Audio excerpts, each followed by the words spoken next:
But why do you think other people should really embrace learning about Black history, but also appreciating the culture itself? Yeah. Well, Black history is Canadian history, right? Right. And I'll speak to Canada. I'm not going to talk about America. Okay. It is Canadian history, and oftentimes it gets sort of separated.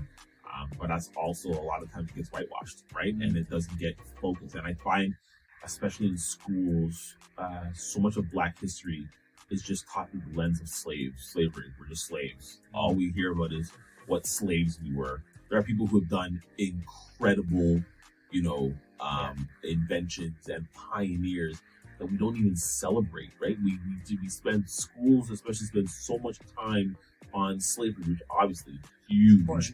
But there are people like Gene Augustine, there are people like George Crumb, by the way, invented potato chips. Yeah. Who doesn't love potato chips, right? Angela James, like there are people who have done great things that don't ever get celebrated. And I feel like, February is way too short of a month, quite frankly. You should be celebrated year round, right? Like Black history should be celebrated year round because it's part of Canadian history. Exactly. So while I'm glad that we have a hyper focus on it during a month of the year, it still needs to be something that is taught right throughout the year.